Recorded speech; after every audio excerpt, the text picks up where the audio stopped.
ॐ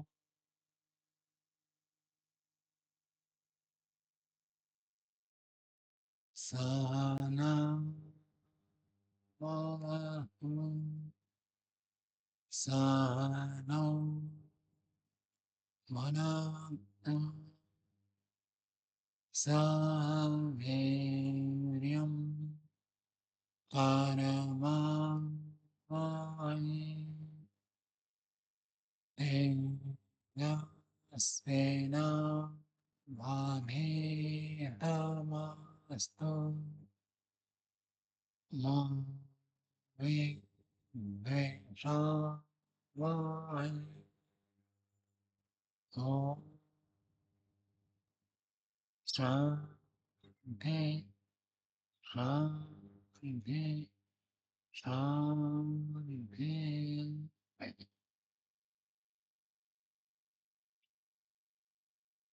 वेद और नीति की 54वीं कक्षा है। वेद और नीति में हम तृतीय अध्याय का स्वाध्याय कर रहे हैं। उसमें 52वें श्लोक तक हो गया था।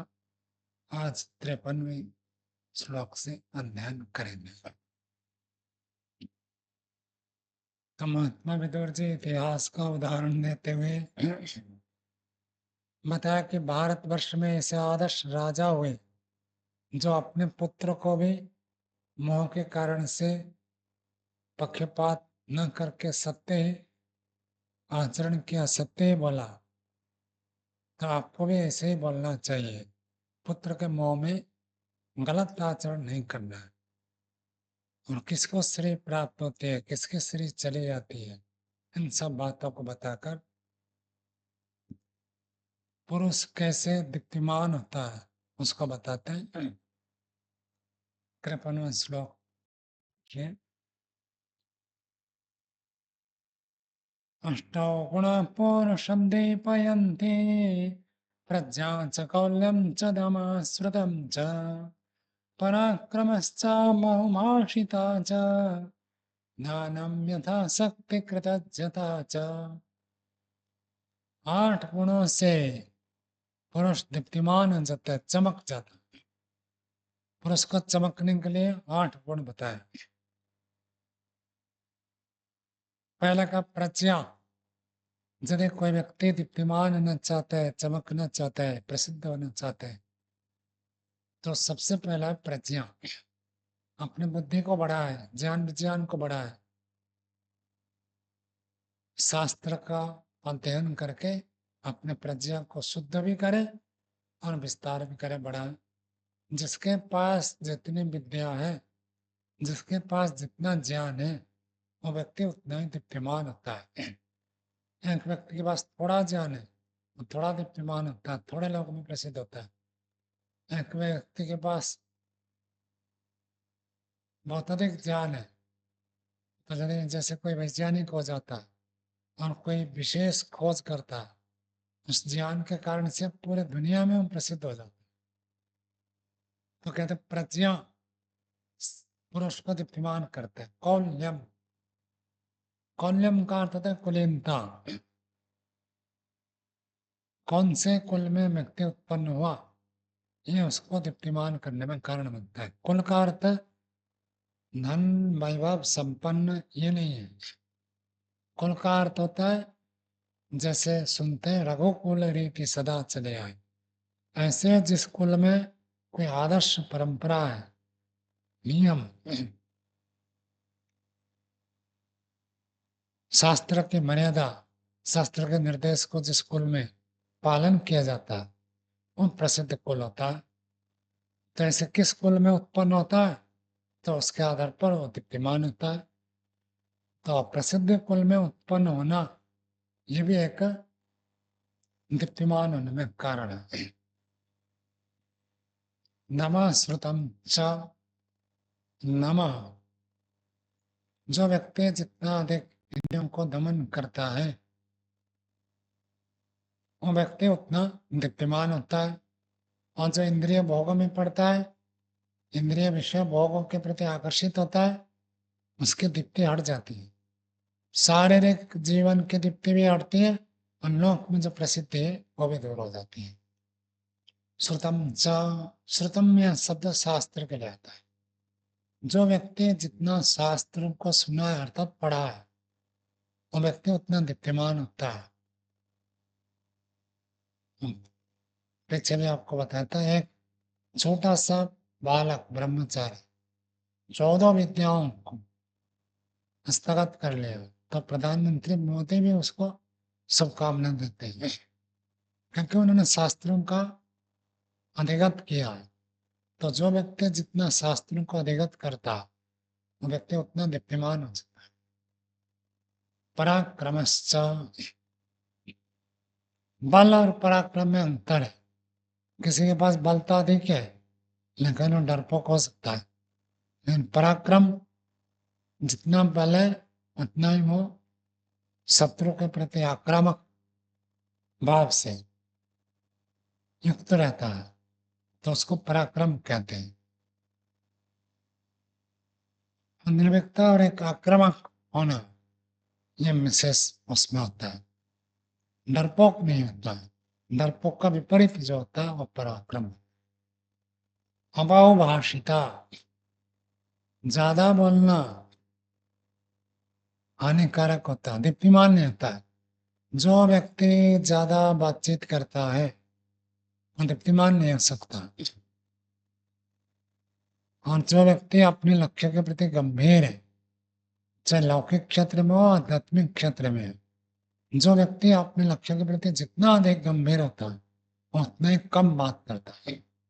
उसको तो अपना लक्ष्य ही दिखता है। जैसे अर्जुन को वो आंखें दिखती जहां पर तीर मारना, और पेड़ पौधे पक्षी कुछ नहीं दिखता। ऐसे जिस व्यक्ति के पास लक्ष्य दृढ़ है और निश्चित है, वो केवल एकाग्र चित्त होकर उस लक्ष्य की ओर बढ़ता है। उसके पास फालतू बातचीत करने के लिए समय नहीं होता। और जो व्यक्ति अभावभाषित है वही दीप्तिमान होता है। जो ज्यादा बकबक करता है, बातचीत करता है, हर समय बात करेगा, कभी मौन रहता ही नहीं, कभी अपने आप में केंद्रित नहीं होता, और दीप्तिमान नहीं हो सकता। पराक्रमश्च अभावभाषिता, जो ज्ञानम यथाशक्ति, दान देने से तो व्यक्ति दीप्तिमान होता ही है। ऋग्वेद के मंत्र में आता है, दक्षिणावंतो ही अमृतत्वम भजन्ते। जो दक्षिणा देते हैं, दान देते हैं, वो अमृतत्व को प्राप्त करते हैं। अर्थात जिसको उन्होंने दान दिया, जब तक वो व्यक्ति है और उसके दान का पता जब तक लोगों को चलता है, तब तक व्यक्ति मरने के बाद भी जीवित रहता है। इसलिए लोग भवन बनाते हैं, अपना नाम लिखवा देते हैं, ताकि मरने के बाद भी जीवित रहे। तो ठीक है, सकामता तो है, लेकिन पाप नहीं है। और कोई व्यक्ति अपने नाम को प्रकाशित करता है, लेकिन उसके लिए दान तो दे रहा, तो अच्छा कर्म ही है, पुण्य कर्म है। मुक्ति की दृष्टि से, सकामता के पराकाष्ठा की दृष्टि से इन अच्छा कर्म है। और कई लोग ऐसे करते हैं, अधिकांश लोग ऐसे ही करते हैं, दान भी देते हैं और चाहते हैं। और कोई नहीं भी चाहता है, जो सस्ता वाला दान लेते हैं और जिनसे लेते हैं अपनी शय लिख देते हैं। भले वो व्यक्ति मना करे तो भी लिखते, कहते हम तो सबका नाम लिख रहे हैं, आपका भी नाम लिख देंगे। लेकिन कई लोग उसमें भी कहते हैं नहीं, हमारा नाम नहीं लिखते, तो फिर अज्ञात कर देते हैं। तो दूसरा व्यक्ति अपने ओर से लिखता है तो उसमें कोई दोष नहीं। और कोई दान देकर रसीद कटवाता है तो भी उसमें कोई दोष नहीं है। और आजकल तो लोग दान देते हैं, उनको इनकम टैक्स में देना पड़ता है रसीद, तब तो रसीद तो लेंगे ही वो। तो रसीद कोई कटवा, दान देकर रसीद कटवाता है तो कोई दोष नहीं है, युक्ति युक्ति ही है। और जो दान देता है, यथाशक्ति दान देता है, वो व्यक्ति दीप्तिमान होता है। जो व्यक्ति कुछ भी दान नहीं देता है, और किसी को भी दान नहीं। चलो इसको नहीं दिया, उसको दिया, उसको नहीं, उसको दिया, इस क्षेत्र में दान नहीं दिया, उस क्षेत्र में दिया, उस क्षेत्र में नहीं, तीसरे क्षेत्र में, वो एक अलग बात। लेकिन जो किसी भी परोपकार के कार्य में दान देता ही नहीं और किसी को भी नहीं देता, तब तो दोष है। दान देने से ही व्यक्ति दीप्तिमान होता है। और बहुत सारे हमारे भारतवर्ष में टाटा, बिरला, ये सब दान के कारण से प्रसिद्ध हुए। और फिर पीछे भी बताया था बिल गेट्स, उन्होंने कितना सारा दान किया अपनी संपत्ति का, 80% या 90% कुछ दान, तब भी उसका व्यापार और बढ़ गया। यथाशक्ति दान करने से पुरुष दीप्तिमान होता है। और अंक कहते हैं कृतज्ञता च, कृतज्ञता से व्यक्ति दीप्तिमान होता है। कृतज्ञ और कृतज्ञ, जो उपकार प्राप्त हुआ उस उपकार के प्रति जब व्यक्ति धन्यवाद की भावना रखता है, जिससे उपकार प्राप्त हुआ उसके प्रति सौहार्द भाव रखता है, उसका उपकार मानता है, तो उसको कृतज्ञ कहते हैं। और जो अपने उपकार प्राप्त करके उसको भूल जाता है, प्रत्युपकार नहीं करता है, अथवा यूं भी कह देता है तुमने मेरे लिए क्या किया, ऐसे जो कहता है उसको कृतज्ञ कहते हैं। कृतज्ञ व्यक्ति ही दीप्तिमान होता है, कृतज्ञ व्यक्ति दीप्तिमान नहीं होता। तो ये 8 गुणों से पुरुष दीप्तिमान होता है। आगे देखिए 54वां श्लोक पढ़ते हैं। एतान् गुणास्तात मह, एतास्तात एतान् गुणास्तात महानुभावान् एको गुण संश्रयते प्रसह्य राज्याय यदा सत्कुरुते मनुष्यम् सर्वान् गुणानेश गुणो विभाति। एतान् गुणान् ताता, इन गुणों को, ताता, तात शब्द प्रिय व्यक्ति के लिए प्रयोग होता है, पिताजी के लिए होता है, पुत्र के लिए भी होता है, ये तो भाई के लिए कह रहे महात्मा विदुर जी। ज्येष्ठ भ्राता को संबोधन करके दे ताता, है प्रिय भ्राता। एतान गुणान, ये जो 8 गुण बताया, इन गुणों को महानुभावान, ये महत्वपूर्ण गुण है, कोई छोटे मोटे गुण नहीं है। तो इन महत्वपूर्ण गुणों को एका गुणा संश्रयते प्रसह्य, मानो किसी के पास ये 8 गुण नहीं है, इन 8 गुणों से वो रहित है, लेकिन यदि एक गुण उसके पास है तो इन 8 गुणों को पूर्ति वो कर सकता है। प्रसह्य, तो इन 8 गुणों को दबाकर एक गुण उसको उभार सकता है। कौन सा गुण है? कहते राजा यदा सत्कुरुते मनुष्यम,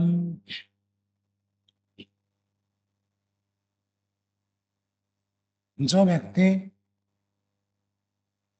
राज सत्कार रूप एक गुण का आश्रय लेता है, इन सब महत्वपूर्ण गुण उसके पास नहीं है, इन सब गुणों को दबाकर यदा, जब राजा सत्कुरुते मनुष्यम, जब राजा सत्कुरुते सत्कार करता है, मनुष्यम मनुष्यों का सत्कार करता है, सर्वान गुणान ऐसा गुणों विभाति, सारे गुणों को यह गुण प्रकट कर देता है।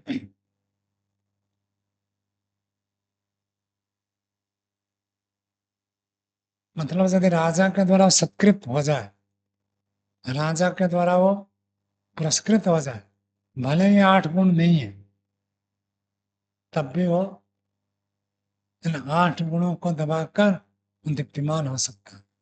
जैसे कोई खिलाड़ी होता है, बाहर जाकर खेल कर आता है, उसके पास और गुण नहीं है और दान भी नहीं लेता है, मान जिससे खेल कर सीखा है उसके प्रति कृतज्ञता भी प्रकट नहीं किया,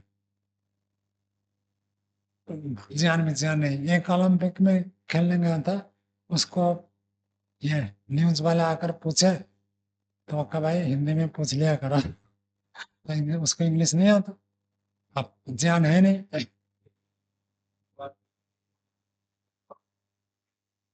हाँ नहीं जो भी हो वो समझ नहीं पाया, वो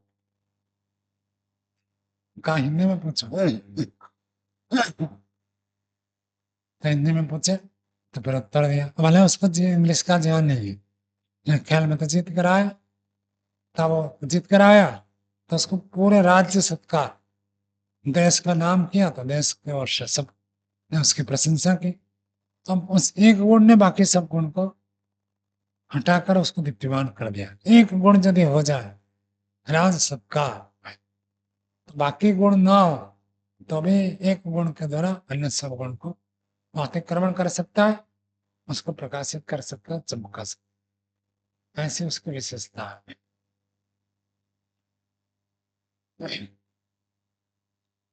आगे देखिए 55वां श्लोक। अष्टौ नृपमानि मनुष्य लोके स्वर्गस्य लोकस्य निदर्शनानि चत्वारेषामन्वयानि सत्त्वे चत्वारि चैषामनुयान्ति सन्तः। कहते आगे 8 गुण बताऊंगा, पीछे 8 गुण बताए, जो 8 गुण पुरुष को दीप्तिमान करते हैं। अब कहते आगे 8 गुण बताएंगे, उन जो 8 गुण है उन 8 गुणों में अष्टौ नृपा इमानी मनुष्य लोके, हे राजन ये जो 8 गुण बताऊंगा इनमें मनुष्य लोक में स्वर्गस्य लोकस्य निदर्शनात्, ये 8 गुण यदि है तो व्यक्ति स्वर्ग को प्राप्त करता है। सीधा सीधे बात है, स्वर्ग प्राप्त करना है तो इन 8 गुणों को धारण करे। लेकिन उसको विवाह करके कहते हैं चत्वारि येषाम् अन्वयतानि सत्त्वे, 4 तो सत्पुरुषों के पास रहते हैं, अर्थात सत्पुरुष के पास रहते हैं और सत्पुरुष के पास भी रह सकते हैं, लेकिन 4 ऐसे गुण हैं जो सत्पुरुषों के साथ तो रहते ही रहते। सत्पुरुष है तो इन 4 के साथ तो रहेगा, इन चारों के बिना सत्पुरुष हो ही नहीं सकता। अन्य व्यक्ति में भी रह सकता है लेकिन इन 4 में तो निश्चित है। और चत्वारि च येषाम् अनुयान्ति सन्तः, और दूसरे 4 ऐसे बताएं जिसको संत लोग अनुष्ठान करके धारण करते, आचरण करते। मतलब 4 तो उनके पास स्वाभाविक रूप से होते हैं और 4 बड़े प्रयत्न करके प्राप्त करना पड़ता है। कौन से 8 गुण है 56वें श्लोक में बताते हैं। यज्ञोदानमध्ययनं तपश्च चत्वार्यथान्यनेतानि सत्त्वे नमः सत्यमार्जवम् अन्यस्संस्यम् चत्वे रहतानि अनुयन्ति सन्तः। सबसे पहला कहा यज्ञ। यज्ञ कैसा जो सत्पुरुषों के साथ रहता है, जो सत्पुरुष है वो तो यज्ञ करते ही करते हैं। वैदिक धर्म में यज्ञ को बड़ी प्रमुखता दी गई है और सृष्टि के आरंभ से ही यज्ञ चलता आ रहा। यज्ञेन यज्ञम यजन्त देवा तानि धर्मानि प्रथमानि आसन, और धर्म के प्रथम स्वरूप जो थे वो यज्ञ के रूप में हुई। बाकी जो धर्म के कर्मकांड है, धर्म के क्रियाकलाप है वो तो बाद में हुए, लेकिन सबसे पहले यदि धर्म की क्रिया कुछ आरंभ तो यज्ञ के रूप में आरंभ हुआ। यज्ञो दानम अंत्ययनम तपस्या, दूसरा कहता दान। सत्पुरुष है तो दान तो जरूर करेगा, जो व्यक्ति दान नहीं करता वो सत्पुरुष नहीं हो सकता। सत्पुरुषों के साथ तो ये जरूर रहते हैं। अंत्ययनम, अब देखो अध्ययन को भी कह दिया पढ़ना। हम गुरु जी देखो 88 साल में भी अध्ययन करते हैं। सत्पुरुष होगा तो शास्त्र से तो दूर नहीं होगा। कोई भी सत्पुरुष होगा ये नहीं कहेगा अरे शास्त्र को पढ़कर क्या करेंगे, हम खुद बैठेंगे ध्यान करेंगे और पता चल जाएगा, तत्व को जान लेंगे, ऐसे नहीं कहे। सत्पुरुष का लक्षण ये होता है क्यों अध्ययन करेंगे। अध्ययन का अर्थ शास्त्र अध्ययन, वेद और वेदांत ऋषिकृत ग्रंथों का अध्ययन करते ही है। तपस्या, और तपस्या भी करते हैं। सत्पुरुषों का बड़ा लक्षण होता है, तपश्चर्या से युक्त होते हैं। और सत्पुरुष तो उन्हीं को कहते हैं जो स्वयं कष्ट उठाकर दूसरों को सुख देते हैं, अपने सुख को त्याग करके दूसरों को सुख देते हैं। और योगाभ्यास भी ऐसे ही होता है। योगाभ्यासी का यही लक्षण होता है, स्वयं कष्ट उठाएगा दूसरों को सुख देगा। और यदि कहीं सीमित साधन हो तो स्वयं त्याग करेगा, दूसरों को प्रयोग करने का अवसर देगा। मैं पहले ये नहीं सोचूंगा। तो सत्पुरुष तो दूसरों को ही हमेशा आगे करते हैं, कभी अपने आप को आगे नहीं करते सेवन। और आचरण में कष्ट उठाना है तो स्वयं करते हैं। तो यज्ञ दानम अंत्यनम तपस्या, ये चार तो ऐसे गुण हैं जो सत्पुरुषों के साथ हमेशा रहते हैं। आज भी आप देखेंगे जो व्यक्ति थोड़ा सा धार्मिक आध्यात्मिक मार्ग में उन्नति करना चाहता है, घर में हवन करता हो। अब बाद में अवैधिक पूजा पाठ चल पड़ा, अलग अलग मत पंथ संप्रदाय चल पड़े, वो हवन को छोड़ दिया। लेकिन उस हवन का ही विकृत रूप हो गया, दिया जलाते हैं, शाम को दिया जलाते हैं, बाती जलाते हैं, कोई अगरबत्ती करता है। क्योंकि पहले जो था वो यज्ञ के रूप में था, अब वो विशेष स्थिति सैकड़ों हजारों लाखों वर्ष बीत गए, तो धीरे धीरे ये यज्ञ की परंपरा लुप्त हो गई। नहीं तो प्राचीन काल में से सृष्टि का आरंभ से लेकर चाणक्य जी के समय तक यह यज्ञ की परंपरा चलती। उनका जहां पर स्वाहा सुधाकार विवर्जिता स्मशान तुल्यानि गृहाणि तानि, यदि स्वाहा स्वधा नहीं होना तो स्मशान है। तो तब भी लोग, अच्छे लोग यज्ञ करते थे। वही कहा जिसके घर में यज्ञ नहीं है स्मशान है। तो इसका ये अर्थ करते हैं जो सत्पुरुष होंगे तो यज्ञ भी जरूर करेंगे। ऐसे ही जो व्यक्ति थोड़ा सा भी आध्यात्मिक मार्ग में आता है और पठन पाठन गुरुकुलीय परंपरा को देखता है, स्वाभाविक रूप से हृदय में भावना होता है कहीं ना कहीं गुरुकुल में, संस्था में, धार्मिक क्रियाकलाप में कुछ ना कुछ दान करता ही है। इन दान में स्वाभाविक रूप से जुड़ जाते हैं। और जो भी व्यक्ति आध्यात्मिक मार्ग में किसी आध्यात्मिक संस्था से जुड़ा हुआ, उनके घर में किताबें जरूर मिलेंगी, स्वाध्याय के लिए बहुत सारी किताब जरूर। कोई भी आए तो पढ़ने के लिए, तो कुछ न कुछ देने के लिए उनके पास जरूर। तो अध्ययनम अध्ययन है। और कहते तपस्या, और कष्ट तो उठाते ही है। आप कोई भी धर्माचरण करेंगे बिना कष्ट उठाए, धर्माचरण हो ही नहीं सकता। हवन कहे को हम धर्म का कार्य बनता है, हवन करना है तो आपको कुछ कष्ट उठाना पड़ेगा, समय निकालना पड़ेगा, सुबह जल्दी उठना पड़ेगा, साफ सफाई करनी पड़ेगी, यज्ञ के लिए तैयारी करनी है, सामग्री लाना है, आखिर कुछ ना कुछ तो तपस्या करने। कोई भी धार्मिक कृत्य करेंगे तो तपस्या तो उसमें अनिवार्य है, जुड़ा रहा। और आगे कहते हैं दम सत्यम आर्जवम, नम दम सत्यम आर्जवम और निष्पंसम। दमन का अर्थ था दमन करना, इंद्रियों को दमन करना, मन को दमन करना, ये नमन हो गया। सत्यम, मन वाणी शरीर से सत्य का मन में मानना, वाणी में बोलना, और शरीर से सत्य आचरण करना, ये बहुत कठिन है। पूर्ण रूप से 100% सत्य आचरण करें तो बहुत कठिन कार्य है। आर्जवम, आर्जवम का अर्थ है ऋजुता, सरलता। व्यक्ति कुटिल हो जाता है।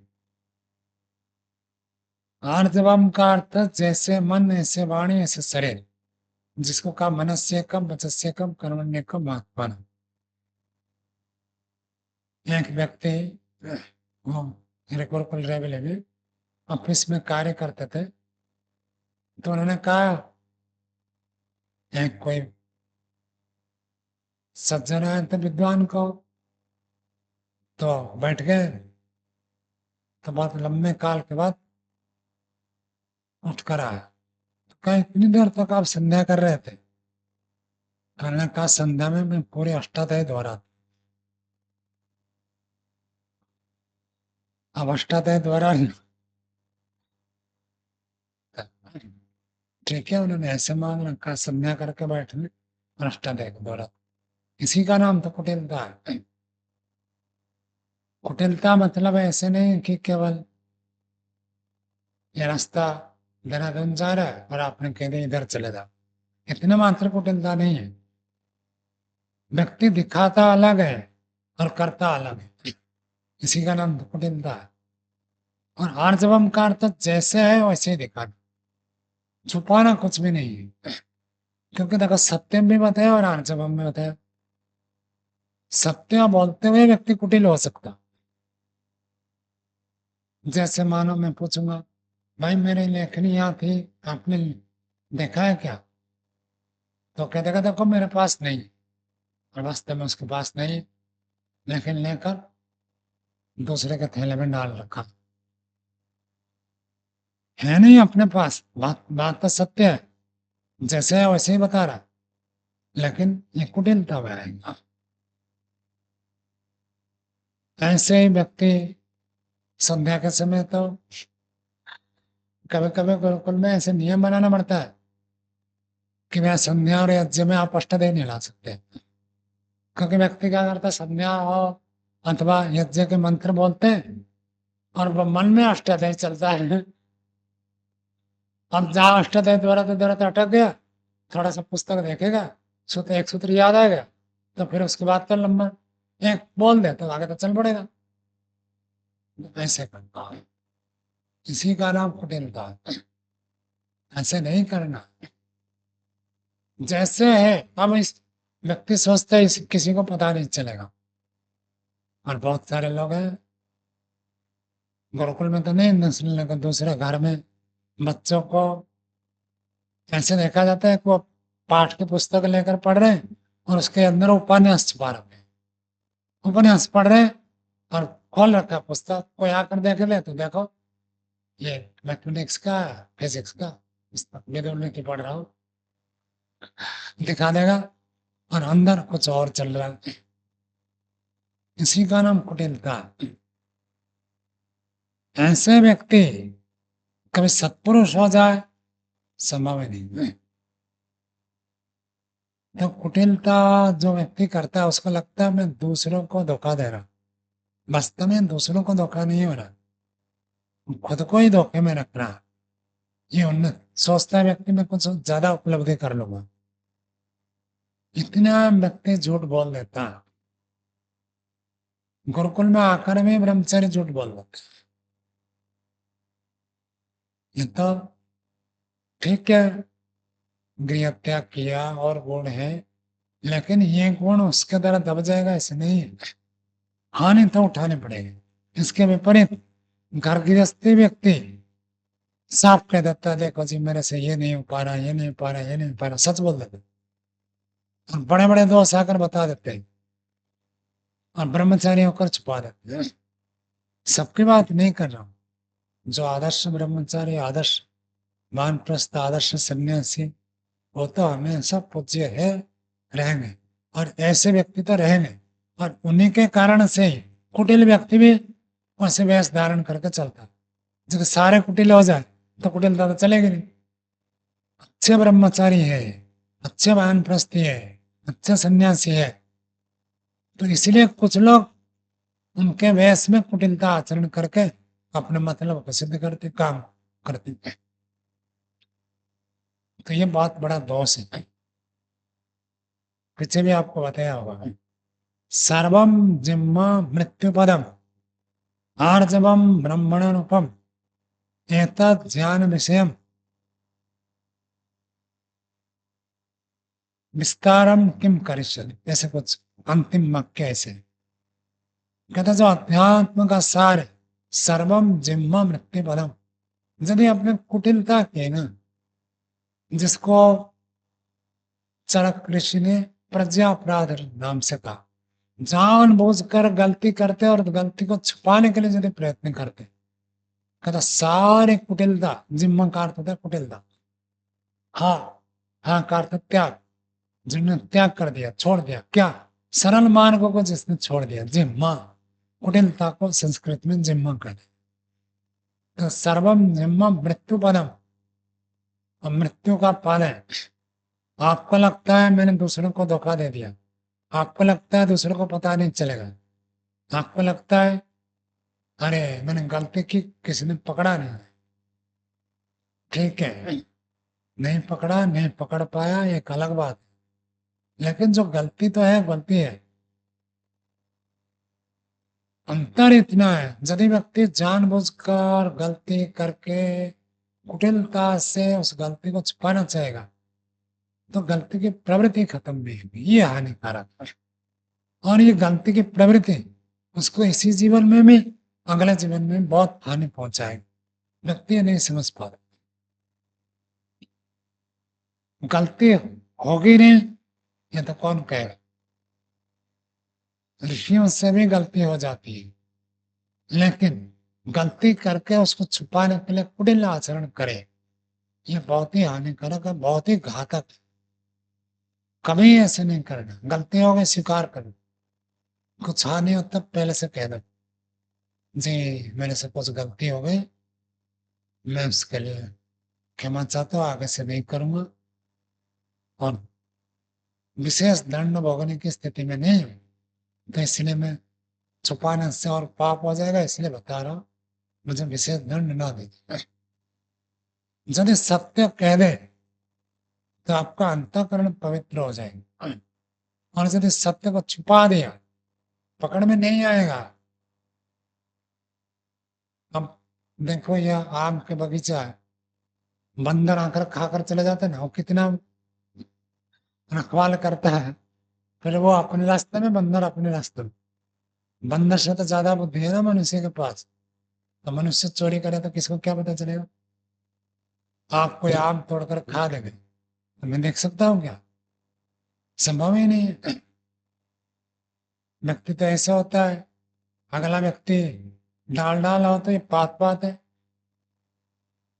तो मनुष्य एक एक व्यक्ति के पीछे एक एक व्यक्ति को खड़ा कर दे तो भी पाप को आप रोक नहीं सकते। पाप रुकेगा कब, जब बुद्धि परिवर्तन हो। आप पाप करना चाहे तो ईश्वर भी आपको रोक नहीं सकता, मैं और दूसरे आचार्य लोग को क्या रोकेंगे, कोई भी किसी को पूर्ण रूप से रोक नहीं सकता। हाँ आंशिक थोड़ा बहुत रख देंगे, कभी पकड़ में आ गए, अलग बात नहीं, पूरा पूरा कितने सीसीटीवी कैमरा लगा, कोई भी पूर्ण रूप से पाप से रोक ही नहीं सकता, असंभव है, जब तक व्यक्ति स्वयं न चाहे तो इसलिए तो ऋषि ने कहा कि चरित्र का निर्माण बाल्यकाल से होता है, जब व्यक्ति चाहेगा कि मैं गलती करूंगा नहीं, और गलती हो जाए तो क्या वाक्य है मनु जी, योगाभ्यासी को चाहिए व्यवहार में इतना सावधान रहे कि कोई त्रुटि ना, और त्रुटि हो जाए तो स्वीकार करे, दंड लेवे, प्रायश्चित करे, दंड लेवे, और आगे से ना करने का संकल्प करे, और उसके साथ जुड़ते हैं ईश्वर से सहायता मांग। आप दंड लेते हैं, प्रायश्चित करते स्वयं, तो स्वयं ईश्वर से आपको सहायता मिलेगी पक्का। जो व्यक्ति गलती भी करता है दंड भी नहीं लेता और छुपा देता, हाँ तब तो बड़ा दोष है। निरुक्तकार ने कहा 7 बड़े बड़े पाप, गलती करके गलती को छुपा देना, वो छोटी गलती है लेकिन उसको छुपाना वो बड़ा पाप हो जाता है। और एक ही गलती को बार बार कर दे, छोटी गलती बड़ा पाप हो जाए। तो इसी को यहाँ पर कह रहे कि नमा सत्यम आर्जवम, आर्जवम सरल, उस श्लोक में आपको सुना रखो, सर्वम जिम्मा मृत्यु पदम, सारी कुटिलता जो है वो मृत्यु पद है, मरे हुए हैं। कल कल या आज ही मैं गीता पढ़ रहा था, भगवत गीता। तो अर्जुन जी का तो ये परेशानी हुई ना, देखो पितामह खड़े हैं, आचार्य खड़े हैं, जो हमारे गुरु स्थान है, उनको कैसे मारो। तो कृष्ण जी कहते हैं तो मरे हुए हैं, इनको क्या मानना, ये तो पहले से मरे हुए हैं, तुम क्या मारोगे, ये तो पहले से मरे हुए। मरे हैं मतलब जानबूझकर गलत आचरण कर चुके हैं, उस जानबूझकर गलत आचरण करते हो मरा हुआ। इसी को ही उस श्लोक में कहा, सर्वम जिम्मा मृत्यु पदम, जो कुटिल आचरण करता है वो मृत्यु पद है, मृत्यु को प्राप्त हो गए मान। और आर्जवम ब्रह्मण पदम, यदि व्यक्ति के अंदर पूर्ण रूप से सरलता हो जाए तो उसी को कहा ब्रह्मण पदम, ब्रह्म का अर्थ परमात्मा, और उसका पद जो है मुक्ति है। तद विष्णु परमम पदम, विष्णु परमात्मा का परम पद है, मुक्ति पद है। कौन सा? आर्जवम, यदि जीवन में सरलता आ गई, अंदर बाहर एक हो गए, बस आपकी तो मुक्ति पक्की है। कुटिलता रहती है तो बार बार जन्म जन्म मरण चलता रहता है। सर्वम निम्न मृत्यु पदम आर्जवम ब्रह्मण पदम एक ज्ञान विषय, ज्ञान के विषय तो इतना ही है। क्या है? कुटिलता को छोड़ो, सरलता को धारण करो, बाकी विस्तार से क्या करोगे। यदि कुटिलता है तो वेद पढ़कर भी क्या लाभ होगा। पीछे आया था ना, छंदांसी, छंद भी उसकी रक्षा नहीं करेंगे। जानबूझकर कुटिल करेगा तो कौन छंद रक्षा करेगा। हाँ, गलती हो जाती है, योग्यता नहीं है, सामर्थ्य नहीं है, कर नहीं पाते, मन में बुरे विचार आ जाते हैं, लेकिन योजना नहीं बनाता, तब तो वेद रक्षा करे। जानबूझकर योजनाबद्ध रूप से गलत करता, और वही कुटिलता बनी है, हो गई तो छोड़ो, पीछे का छोड़ो, आगे नहीं करना, यहाँ तक भी छूट है। पीछे जो कुटिलता हो गई, आगे नहीं करना, तब भी कल्याण संभव है। और नहीं, यदि वो प्रवृत्ति बन गई तो जगह जगह करेगा और झूठ भी बोलेगा। अब इसको आप व्यापक स्तर पर ले सकते हैं। मुक्ति का उपाय जैसे योग दर्शन में बताया, विवेक ख्याति विप्लवा अनुपाया, विवेक ख्याति को मुक्ति का उपाय बताया। विवेक ख्याति में क्या होता है? आत्मा को आत्मा समझना और बुद्धि को अलग समझना। प्रकृति पुरुष को अलग अलग समझने सीखा तो विवेक ख्याति कहते हैं। और व्यक्ति जब कहता है मैं ऐसा हूं, तो क्या आ गया? अब मैं आते ही वो आत्मा तो गया, मैं और हूं यहां तक तो ठीक है, शुद्ध है। और मैं हूं के बीच में कुछ भी जोड़ोगे वो अविवेक होगा। क्या बताया सावंत? मैं हूं, मैं तो आत्मा हूं, तो आत्मा को भी आप कह सकते हैं मैं हूं, मैं एक आत्मा हूं, यहां तक तो ठीक है। मैं पुरुष हूँ, मैं स्त्री हूँ, मैं पहलवान हूँ, मैं दुर्बल हूँ, मैं निर्बल हूँ, मैं मूर्ख हूँ, मैं बुद्धिमान हूँ, मैं इंजीनियर हूँ, मैं डॉक्टर हूँ, मैं और हूं के बीच में कुछ भी आए तो अविवेक है। बस मैं हूं, इतना ही विवेक। और जब मैं हूं, मैं आत्मा को आत्मा मानता है, शरीर को शरीर मानता है, एक दिन में नहीं होगा। कोई एक दिन में अभ्यास करेगा आत्मा को आत्मा समझने, शरीर को शरीर समझने, एक दिन में नहीं होगा। अभ्यास की अपेक्षा, क्योंकि लंबे काल से उल्टा अभ्यास बना हुआ है, इसको हटाने के लिए भी विशेषकर मानसिक संस्कारों को हटाने में समय लगता है। तो शुद्ध स्वरूप में जानना, ये विवेक ख्याति है, उसी को आर्जवम कहते हैं। इतना ही तो हम अनुभव नहीं कर पाते कि देखो मैं एक आत्मा हूं, और आत्मा अजर है, हमारे नित्य है, अविनाशी है, कभी नहीं होगा। हाय मैं मर गया, हाय मैं मर गया मतलब वो आत्मा को उल्टा समझ लिया। आप इसको कुटिलता कहो अथवा अविवेक कहो, एक ही बात है। आत्मा को शुद्ध रूप में आत्मा ही समझना। शरीर को संसार अनित्य है, अनित्य संसार कभी भी नित्य होगा नहीं, उसको ऐसे ही समझना, ये आर्जवम है। और उल्टा समझना अविवेक है, उसी को कहते हैं। कहता दमा सत्यम आर्जवम निशंसम। निशंसम, निशंसा, मनुष्यों को भी जो हिंसा करते हैं, मारते हैं, उनको कहते हैं नृशंसा। अनृशंसम अर्थात कोमल स्वभाव है। नृशंस का अर्थात बहुत क्रूर, बहुत हिंसक स्वभाव, उसको कहते हैं नृशंस। और अनृशंसम अ जुड़ गया तो विपरीत, दूसरे के प्रति बहुत कोमलता का स्वभाव रखना। ये चार चीज है। दमा, इंद्रियों का दमन करना बहुत कठिन है। पदे पदे व्यक्ति इंद्रियों के भोग के प्रति आसक्त हो जाता है। न देखने चीज को देख लेता है, न सुनने को सुनता है, न बोलने को बोलता है, न खाने चीज को खाना खाता है। इंद्रियों का दमन करना बहुत कठिन, बहुत प्रयत्न साध्य है, तब जाकर इंद्रियां बस में होती हैं। सामान्य नहीं। व्यक्ति को लगता है हाँ ठीक है, अब तो जवानी है, अब खा पी कर मौज कर लेता हो, जब बाद में इसको छोड़ देंगे, छोड़ ही नहीं सकते, हो ही नहीं सकता। अभी भोगते हैं तो भोग के संस्कार और प्रबल होंगे। आज जितनी कठिनाई हो रही है, आगे और कठिनाई होगी।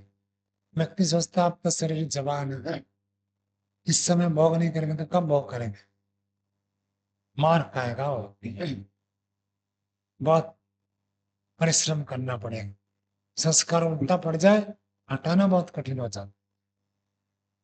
एक बार पानी को रास्ता मिल जाए, पानी दोबारा उसी रास्ते से जाओ।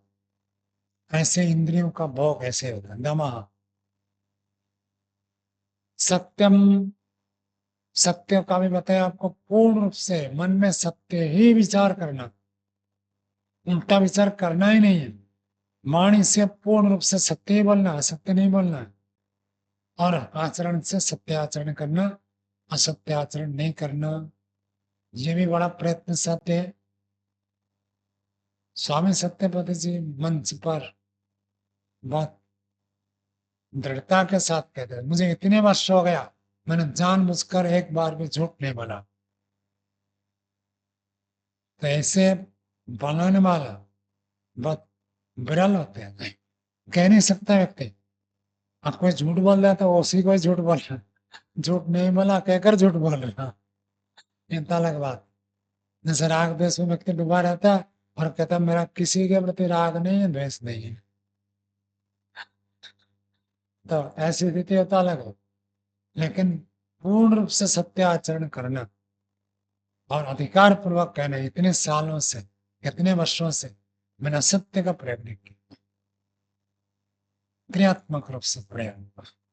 आर्जवम, सरलता बनना, अनिशंसम, सबके प्रति कोमल भाव रखना, ये बहुत है।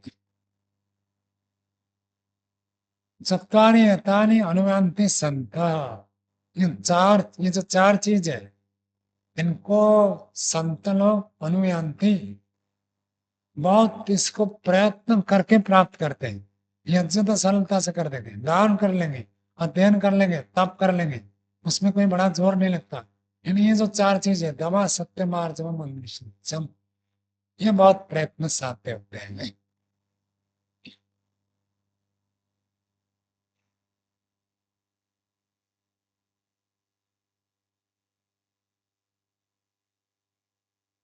आगे देखिए, यज्ञाध्ययन दानानि तपः सत्यं क्षमा घृणा फलो भो इति मार्गोऽयं धर्मस्याष्टविधः स्मृतः। मनुस्मृति में धर्म के 10 लक्षण बताए, उसी प्रकार यहाँ धर्म के 8 प्रकार को स्मरण करते हैं। यज्ञा, यज्ञ को ही यज्ञ कहते हैं। अध्ययन, स्वाध्याय करना, ग्रंथ, दान की चर्चा भी हम करके आए। ऐसे तपस्या करना, ऊपर भी इसको बताया था। सत्यम, सत्य आचरण, जिसको अभी पढ़ कर आए। क्षमा, कोई व्यक्ति गलती करता तो उसको क्षमा कर देना। क्षमा जरूर है, करना चाहिए, लेकिन कब करना चाहिए? जब व्यक्ति आगे वैसे गलती नहीं करेगा ऐसे विश्वास है, तब तो क्षमा करनी है। और यदि व्यक्ति को लगेगा कि इसको क्षमा करने से फिर वही गलती करेगा, तब तो उसको क्षमा करने से लाभ नहीं होगा, उसकी भी हानि होगी और क्षमा करने वालों की भी हानि। तो क्षमा तब तक है जब व्यक्ति एक संकल्प कर देता है भविष्य में नहीं करूंगा, और विश्वास दिलाता है कि देखो आगे से ऐसे गलती नहीं करूंगा, तब उसको क्षम्य होता है। निश्चित रूप से क्षमा, क्योंकि हमसे भी गलती होती है, हम भी चाहते हैं क्षमा हो जाए। तो उसी प्रकार से दूसरा व्यक्ति क्षमणीय तब होता है जब वो आगे ऐसी गलती न करे। घृणा, घृणा का अर्थ या दया के अर्थ में घृणा शब्द को प्रयोग किया है कि दया करना। पिछले श्लोक में था अनृशंसम, ऐसे अलोभा। तो देखो इच्छा 1, अध्ययन 2, दान 3, तपा 4, सत्य 5, क्षमा 6, घृणा अर्थात दया 7, और अलोभा अस्प्रिया, जिसको न्यायाधीश में अस्प्रिया का, लोभ की भावना को छोड़ देना, लोभ नहीं करना। ये 8 चीज जो है, मार्गो अयम धर्म से, धर्म के मार्ग है। यदि धर्म के मार्ग में चलना चाहते हैं, ये 8 को अनुष्ठान करना चाहिए, आचरण करना चाहिए। ये 8 चीज याद रखो, उसको आगे बता रहे कि इनमें से 58वां श्लोक देखिए। तत्र तत्र पूर्व चतुर्वर्गो दम्भार्थमभिषिध्यते, उदरश्च चतुर्वर्गो नामात्मसु तिष्ठति। तत्र पूर्व चतुर्वर्ग, पहले जो 4 चीज बताई, कौन से? यज्ञ, अध्ययन, दान, तप। ये जो 4 चीजें, यज्ञ करना दिखाने के लिए भी कर सकते हैं, अध्ययन करना, बहुत सारे लोग तो गुरुकुल में आते हैं पढ़ते, क्योंकि पढ़ने से छात्रवृत्ति मिलेगी। और रेवली में तो मैंने सुना है कई ब्रह्मचारी ऐसे आते हैं, इससे छात्रवृत्ति ले लेंगे, उससे छात्रवृत्ति ले लेंगे, उससे छात्रवृत्ति ले लेंगे, और पैसे घर भेज देते हैं। भाई, आप गुरुकुल में पढ़ने आए तो विद्या के लिए आए हैं, तो पैसा कमाने के लिए थोड़ी आए। पैसा कमाना है तो धंधा करो, नौकरी करो। अब पढ़ने के नाम से पैसा लेकर आप घर भेज दो, घर का पालन पोषण करना अच्छी बात, तो नौकरी करो। तो ये तो दिखाने के लिए भी व्यक्ति कर सकता है कि देखो मैं पढ़ रहा हूँ, क्योंकि पढ़ने से मिलता है। तब तो यज्ञ ऐसे हो गया, अध्ययन हो गया, दान। और दान भी बहुत सारे लोग दिखाने के लिए करते हैं। कोई व्यक्ति यदि उनसे ज्यादा दान दे दे तो उनको सहन नहीं होता, भले 1 रुपया हो उससे ज्यादा ही दान देंगे। किसी ने कहा मैं 5,000 दान, और दूसरे ने कहा मैं 10,000 देता हूँ। तो कहा चलो भाई मेरा भी 10,100 कर दो। उन्होंने 10,000 दिया, तो 10,100 कर दे, 11,000 कर देंगे। तो दान दिखाने के लिए भी हो सकता है। ऐसे तपस्या, तपस्या में तो खूब है। कभी आप कुंभ मेला में देखा कई लोग एक टांग में खड़े थे, एक हाथ ऐसे ऊपर करके, और दिखाने का मतलब, एक हाथ ऊपर करने से क्या फायदा होगा? महर्षि दयानंद ने लिखा व्यर्थ की तपस्या नहीं करनी है, धर्माचरण करते हुए जो कष्ट आता है उसको सहन करना है। टांग उठा लेना, हाथ उठा लेना, चारों तरफ आग जलकर धूप में बैठ जाना, ये कोई तप नहीं है। ये सब दम्भार तप, दिखाने के लिए, देखो मैं तप कर रहा हूँ, कितना तप कर रहा हूँ। हाँ, नहाते नहीं है, और एक बैठता भी नहीं है, खड़े खड़े रहते हैं। और झोले होते हैं, झोले में ऐसे हाथ करके लटकते रहते हैं। वो ऐसे ही खाते, वैसे ही पीते, और शौच स्नान में ऐसे ही जाते होंगे, शौच भी ऐसे ही करते होंगे। तो ये सब मूर्खता की बात है, ऐसे तप तप नहीं, ये सब दिखावा है। तो इसलिए महात्मा विदुर जी कहते हैं 4 चीज है, यज्ञ, अध्ययन, दान, तप। ये दंभ के लिए भी हो सकता है, अर्थात अपने आप को बड़ा दिखाने के लिए भी व्यक्ति कर सकते हैं। उत्तरस्थ चतुर्वर्ग और बाद के जो 4 चीजें हैं, कौन सा?